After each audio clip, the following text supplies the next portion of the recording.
There's joy in the heavens, a smile on the mountains, and melody sings everywhere. The flowers are all laughing to welcome the morning. Your soul is as free as the air. The flowers are all laughing to welcome the morning. Your soul is as free as the air. Leave home in the sunshine, dance through a meadow, or sit by a stream and just be. The lilt of the water will gather your worries and carry them down to the sea. The lilt of the water will gather your worries and carry them down to the sea. Men hunger for freedom, but don't see the dungeon is only the thought that they're bound. Desires are the shackles, the hope that tomorrow the doorway to joy will be found. Desires are the shackles, the hope that tomorrow the doorway to joy will be found. There's joy all around us. Why wait till tomorrow? We've only this moment to live. A heaven within us is ours for the finding, a freedom no riches can give. A heaven within us is ours for the finding, a freedom no riches can give. There's joy in the heavens, a smile on the mountains, and melody sings everywhere. The flowers are all laughing to welcome the morning. Your soul is as free as the air. The flowers are all laughing to welcome the morning. Your soul is as free as the air. The flowers are all laughing to welcome the morning. Your soul is as free as the air.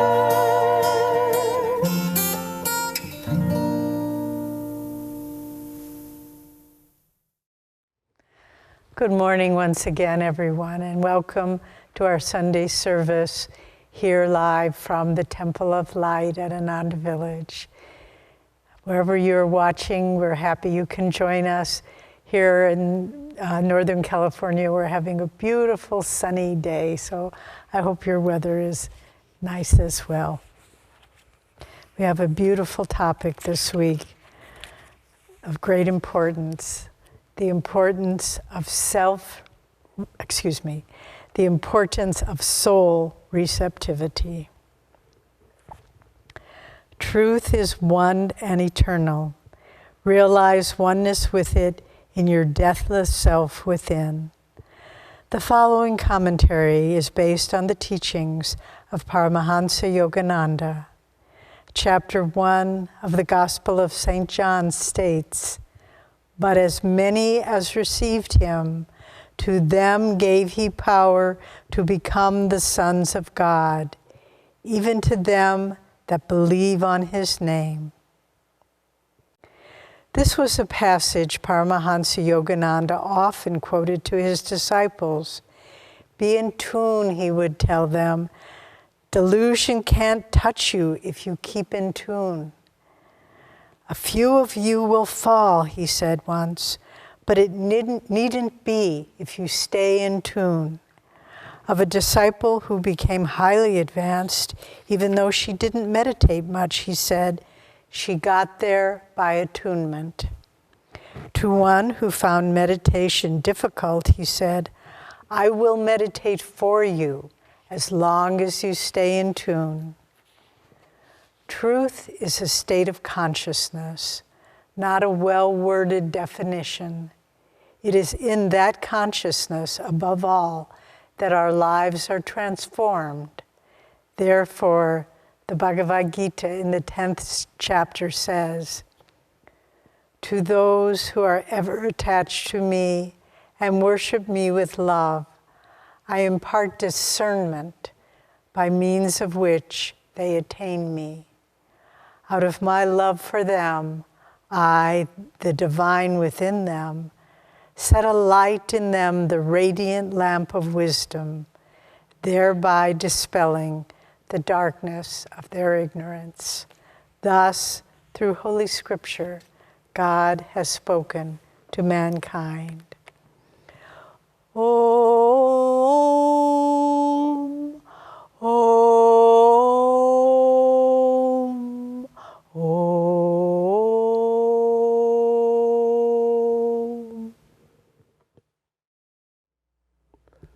Good morning, friends. Well, today's topic, attunement, is the center of the spiritual path, but we'll get into that. First, I want to read this from Whispers from Eternity. Master Mariner, come take charge of my boat. O Father, my little raft of meditation is floating toward thy shore. Though buffeted by furious storms of distraction and heaving waves on the sea of my mind rise and fall tumultuously, yet I am heading steadfastly toward thy shore. O Master Mariner, come, take charge of my boat. I read that in meditation. As Devi and I have said before, we have this habit of reading from a Whispers toward the end of meditation and then meditating on that. And I read that, and it was so absolutely perfect for my meditation. My meditation had been drifting on the seas of distraction and tumultuous restlessness. And I'd been trying to do my best to get that little raft moving toward the shore. But I was having problems with it, let's face it. So that prayer of Master Mariner, come and take charge of my boat, take charge of my raft and bring it to your shore, was absolutely perfect. You know, I don't know if you've ever been on a raft or made a raft. We did that as boys, as there's a tendency to do. You know, you tie some logs, or in this case, some boards together and lash them together, and then you put them on a body of water, and you get on that raft. And frankly, the making of the raft is a whole lot more fun than being on the raft. Once you're there, you can't do very much with the raft. You know, it just sits there, and you don't have any more propulsion there. I much preferred it when I was in 7th and 8th grade. I was a counselor at a Boy Scout camp, and there we had canoes and taught canoeing. And so I much preferred the canoe where you had a paddle and you could drive it under your own power. Actually, the real fun was not using a paddle with the canoe. The real fun was what we called gunnel jumping. That is where you stand on the gunnels are the two rails at the top of the canoe, and you stand toward the back with a foot on each rail, and then you bounce up and down, and that propels the canoe through the water. And you can actually get it going faster than if you were paddling it. But we had to do it where the bosses couldn't catch us because it was hard on the canoes. But I digress a little here. I'm going to read this again because it's so pertinent to what we're talking about today. O Father, my little raft of meditation is floating toward thy shore. Though buffeted by furious storms of distraction and heaving waves on the sea of my mind rise and fall tumultuously, yet I am headed steadfastly toward thy shore. O Master Mariner, come, take charge of my boat.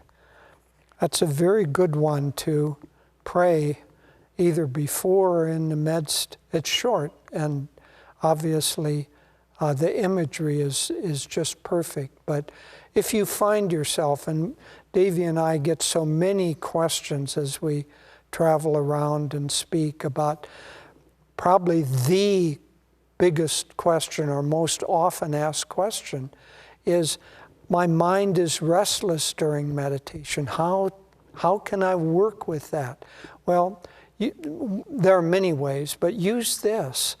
Pray to God to come and actually help you in the movement of your desire, your little raft of desire to move toward God. That chant that we did, reveal thyself, as we took that into meditation, that's more than just a chant. It is, of course, a chant, but it is one of the two highest prayers of Master. Master said, to pray to the Lord, reveal thyself to me, that I may reveal thyself to all. He said that's the highest prayer. Actually, he said there are two highest prayers. I'll come back to that. But that prayer of reveal thyself, we can think of that as reveal thyself. Oh, Krishna, appear to me, or Divine Mother, manifest in a vision and come to me. But that's an interim thing. What happens if you do see a vision of Divine Mother, or do see a vision of Krishna? Why do you want to see a vision of Krishna? Why do you want to see Divine Mother or Master? Only because they will help change your consciousness. And so, yes, reveal thyself. It's fine to pray to have Divine Mother or the Lord reveal himself, herself in a form, but God is consciousness. The real prayer of reveal thyself is, let me reveal within me my own state of consciousness of union with thee. Reveal to myself thee within myself, in that state of consciousness. And then, as Master said, reveal that state of consciousness, and then let me share that consciousness with all. Swami occasionally was asked by people for a mantra. Our path doesn't really have the practice of receiving a mantra. Usually it's a Sanskrit phrase that you repeat over and over. We don't have that so much as we have Kriya Yoga as our primary technique. So Swami would occasionally be asked for a mantra, and he didn't give mantras in the traditional sense. But if somebody really wanted something, kind of a focal point for their mental processes, then he would say, well, repeat reveal thyself. Over and over again, reveal thyself. Or repeat Om Guru, over and over. Both of those are pertinent to this topic of attunement. Attunement is so absolutely essential. Obviously, we're trying to sail our little raft toward the shores of enlightenment.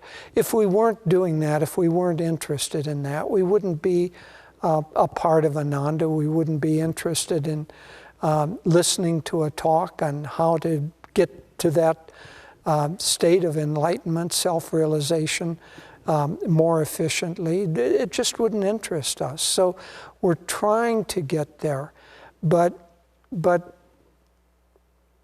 it really begins by awakening within our own heart the desire for that state. That's why Sri Yukteswar said that one cannot take the first step on the spiritual path without awakening love. So the love of the heart, Master explained that love is the force within God that attracts one to want that. And so we have to respond by awakening love within our own self. And so that desire for union with God, that is the first step. to awaken that desire. And in fact, perhaps the most important part is to continue to enhance and feed the flame of that desire to unite with God, because everything else is subsidiary to that. Everything else is meant in order to help fulfill that desire. But if you don't have the desire in the first place, obviously you're not going to fulfill it. So everything is around awakening that love, the desire, the yearning for God, and to keep it alive. So reveal thyself as a mantra throughout the day, or Om Guru. And then Master said that there were two highest prayers. The second highest prayer was, I will reason, I will, and I will act. But guide thou my reason, will, and activity to the right path in everything. I used to think, well, why should there be two highest prayers? Kind of like, can he make up his mind? Let him choose, give us the one. Well, that kind of blinded either this or that kind of thinking as part of the problem. You know, with a little bit of reflection, you can see that reveal thyself is the goal. Reveal that, let me arrive at that state of consciousness, which is thyself. But the other prayer, the other highest prayer, is how do I get there? Well, let's attune all of our reason, all of our will, and all of our activity toward that one goal. I will reason, I will, I will act. But you guide my reason, will, and activity. That's attunement. We're praying to God through Master, through our chosen path, to guide our reason, will, and activity so that it keeps pointing us toward them. If you think also about this prayer, reason, will, activity, these are the main, one might say, functions of consciousness, and they become, by extension, the paths of yoga. Jnana yoga, Raja yoga, and bhakti, karma yoga and bhakti yoga. But coming back, will is in some ways the most central of them. Master said that will is desire plus energy directed at a goal. And so using that will that's how we can move a muscle, that's how we can speak, it's how we can eat, it's everything that we do begins with an act of will, desire, and then we energize we have to send energy in a practical way in order to complete that desire, to fulfill that desire. And so that will is important to be able to function.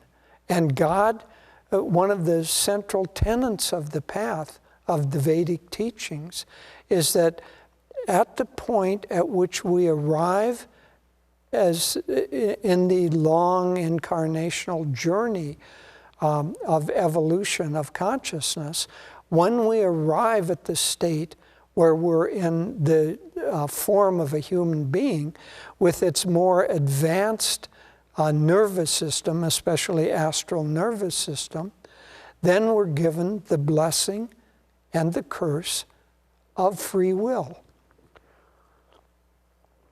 Up until the human level, there isn't free will as such. It's instinctual behavior, and therefore there is not also the accumulation of individual karma. A tiger acting out of instinctual desire, killing a fawn, doesn't incur bad karma from that because he doesn't have a choice about that. But you and I, if we went out hunting and shot a fawn, we would incur bad karma because we have a choice to do that or not to do that. And so our blessing and our curse is that as human beings, we have the ability to direct our free will, direct our choices. And we can make choices that either bring us toward, in our little raft, toward that sea of enlightenment, or we can make choices that say, you know, all this kind of heaving waves of restlessness, and it's kind of fun. I think I'll stay out here and surf around in the ocean with my little raft of delusion. And we get to do that for just as long as we want. But there comes a time when, frankly, we get seasick and we want to get to the shores. And at that time, we want then to say, I'm tired of directing my own will. I'm not doing a very good job of it. Please, you come and guide. You're the master mariner. Master, you're the guide. You're the one who has achieved that state of unity with the divine. God has revealed himself, revealed herself to you. You're in that state of consciousness. You guide my free will. I attune my free will to your God-guided will. Why is that important? Because we don't guide ourselves very well. We think we have free will. We don't have free will. We have the habitual patterns. We have the influences of the world around us. CNN, Fox News, Facebook, they aren't going to guide us toward the shores of enlightenment. And so we're always being influenced by something around us, and we're influenced and directed, guided by our old samskars, our old past habits, but we're trying to get beyond that. But you can't lift yourself up by your own bootstraps. You need help to ascend. And so that help comes by us deeply and sincerely wanting to have our free will. Yes, we have to participate, but we want that participation to be guided by the divine. And those two in combination represent the whole of the spiritual path. Now, which is more important? The use of our energy, our free will, all of the things that we bring to it, or attunement with the Guru? Which of those is more important? Well, you might think, well, obviously, my own behavior, my own thoughts, reason, will, and activity, that's the primary thing. Well, if you think that way, you're wrong. Master, in fact, told us, gave us the mathematical formula for how wrong you are. You're 3 times wrong. It's 3 times more effective to attune our energy to God and Guru than it is to think that we can get there on our own. Master said that our efforts represent 25% of the power to arrive at self-realization. That doesn't mean that we only get to give 25%. Everything that we can give into that attempt to get our raft to that shore of enlightenment, we have to do everything in our power that we can. But even doing that, even 100% of our effort is only 25% of the picture. Equal to our effort is 25% is provided by the grace of the Guru. That's the connection, that's the path, that's the grace of the Master and this path. is equal, the grace coming from that is equal to all of the self-effort that we can do. And then God, His grace, provides the rest of the story, the other 50%. You know, Ramakrishna had a beautiful analogy. He said that if we're trying to move across the ocean of delusion, first of all, we have to untie our boat from the dock. And we have to then be good sailors. We have to raise the sails.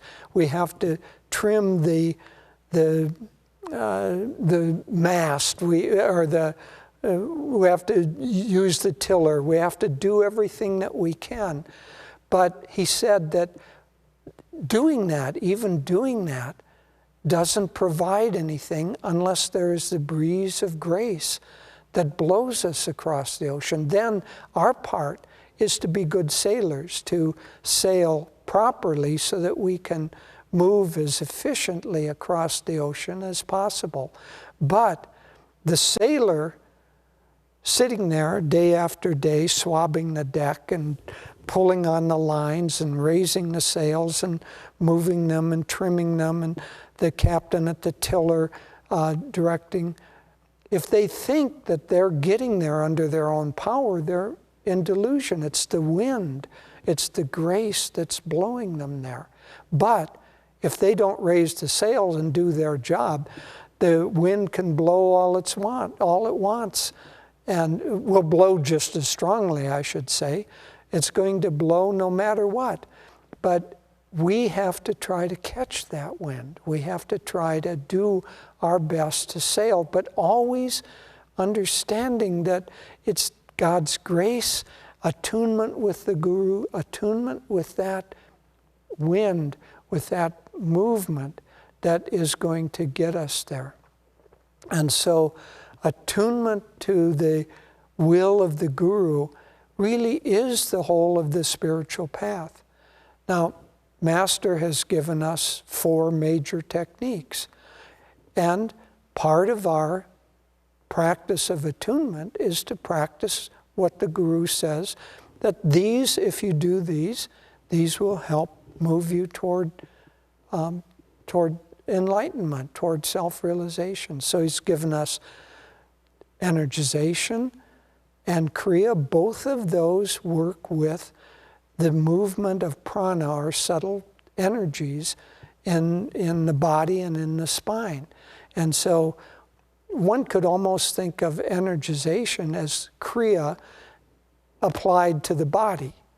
And kriya itself is kriya applied to the consciousness and the life force. But they're both working with prana, the control of prana. Then he's given us Hong Sa, which is to focus and concentrate the mind. So that our job, even when we're on that raft, is as soon as we catch ourselves being caught by the waves of distraction, we say, oh, that's not what I want. I don't want to be distracted. Let me come back. So Hong Sa trains us to focus our mind and come back toward that desire to move toward union with God. And then finally, Om, or looking into the light. These are the vibrations of God, and attuning ourselves to that, focusing on that, is what will bring us there. Master defined meditation as deep concentration on God, or on one of the aspects of God, one of the 8 aspects. One of those is light, another is sound. So after the practice of our techniques, to focus on the light, to focus on the sound of Om, to try to attune ourselves to that. If we can hold our consciousness with that, then we will begin to experience the real state of meditation, which is deep concentration on that. And if we can hold on that long enough, we will begin to not just focus on it, but we will begin to feel that we are that light. If you look into the light of meditation, light in the spiritual eye, if you can see it, any light that you can see there, after the practice of techniques, concentrate on that and try to feel that you're dissolving all of the separation, all of the ego into that light. If you can hold that practice for a little while, you'll begin to feel not only are you seeing that light, but you're becoming that light. And that will dissolve the ego. The same with sound. You know, we have these different things that sometimes we're more attuned to one aspect than another. Same with listening to the inner sounds, the Om. And so we have techniques, especially the second Kriya, that combines listening to the inner sounds of the chakras and seeing the light of that. And so after the practice of the techniques, just to listen to the sound and look into the light, or do both of them together, will bring you into a state where you begin to really open yourself to the master mariner coming and taking charge, because that light will lead you, that sound will lead you. That's what God is. That's how God is revealing himself to you. And so we can pray, reveal thyself, but it's much more effective to, when God is trying to reveal himself through light or through sound, to quit praying. That just disturbs the mind at that point. If he's already there, already present and trying to reveal himself, stop calling, come to me, and pay attention. He's inside your own head. So pay attention at that point and just let everything go and try to just be in that state. Absorb yourself, all desire, all yearning of your heart. As I started out, Sri Yukteswar said, without the love of the heart, without that desire to get into that state, we can't take the first step. Well, once we're getting toward that state, then let all the desire of your heart flow into that. Let me become one with thee. Let me become one with thee. The more we do that, that's when Master can really apply his 25%. Now, he'll do it in other ways too. He'll help us find parking places. He'll help us all kinds of ways. God is constantly answering prayers. But the deeper prayer is to have that state of union with them. And then from that state, to reveal thyself, and then that I may reveal thee to all. From that state of higher consciousness, then let us do our work. Let us have our relationships. Because if we can stay in that attunement, then everything we do will be attuned to that. So I will reason, if we stay in that state of attunement, the thoughts that come into our mind will be in tune with divine will, with God's will, and everything will turn out right. Sometimes it'll seem, boy, where did that idea come from? And sometimes the idea that comes will seem counter logical. But gradually, if we learn to go with that attunement, we will find that things work out. Things just work out the way they should. You know, attunement, the tune of attunement, plays very softly. And so we have to stop the restlessness, stop the just agitation, and listen. It's like going out. It's a beautiful, relatively calm day here. Frankly, Devi and I are going to go out for a walk after Sunday service here. But if we're out and walking and talking and kind of joking, but we're trying to listen for the breeze in the tree, through the trees, we have to stop, we have to be still, we have to be quiet, and then we can hear those gentler vibrations of the wind through the trees, or even more subtle, we can hear Om in nature. So meditation is to help us stop, be calm, be attuned to God who's already present within us.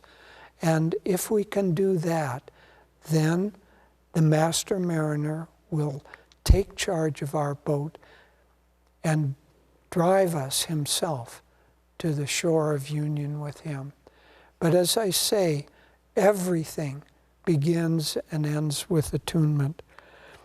I'm going to read because Master gave specific advice on how to do that. I'm going to end by reading this beautiful poem prayer, When I Am Only a Dream. Close your eyes, please, and listen deeply to these words, because these are Master speaking directly to you. I come to tell you all of him and the way to encase him in your bosom, and of the discipline that brings his grace.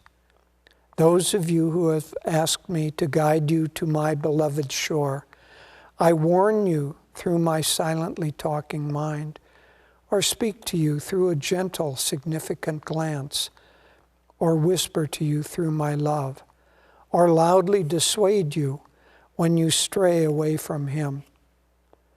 But when I shall become only a memory, or a mental image, or a silently speaking voice, when no earthly call will ever reveal my whereabouts in unplumbed space, when no shallow entreaty or stern stentorian command will bring from me an answer, I will smile in your mind. This is specific advice now for us. I will smile in your mind when you're right. And when you're wrong, I will weep through my eyes, dimly peering at you in the dark, and weep through your eyes, perchance. And I will whisper to you through your conscience, and I will reason with you through your reason, and I will love you through your love. When you are able no longer to talk with me, read my whispers from eternity. Eternally through it, I will talk to you. Unknown, I will walk by your side and guide you with invisible arms. And as soon as you know my beloved and hear his voice in silence, you will know me again more tangibly than you knew me on this earth plane. And yet, when I am only a dream to you, I will come to remind you that you too are not but a dream of my heavenly beloved.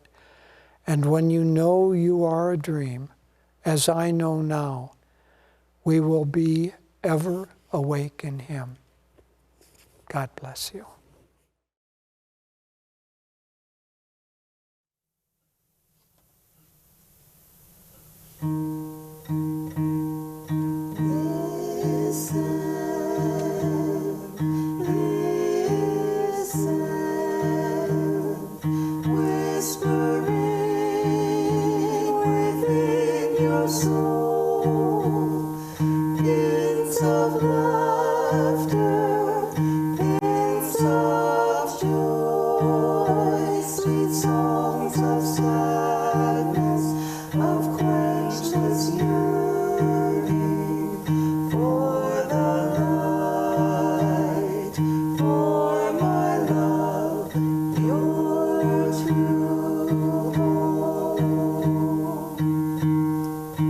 Long your heart has played the dance along.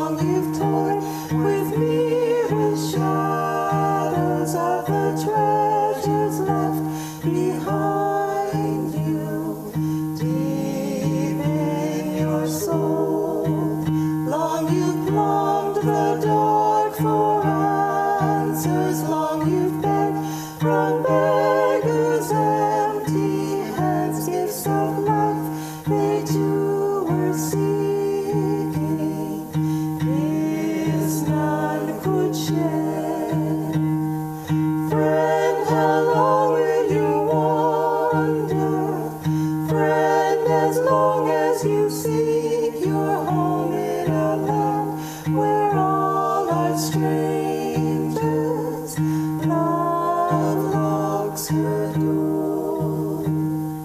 Leave to the weak his grave, and life to the cowardly his dreaming. Oh, my saint, wake up, reclaim the life, seek the truth behind all seeming. Leave to the weak his grave, and life to the cowardly his dreaming. Oh, my saint, wake up, reclaim the life, seek the truth behind all seeming. Turn, turn, turn within, in silence of soul, in cave of love, find my abode.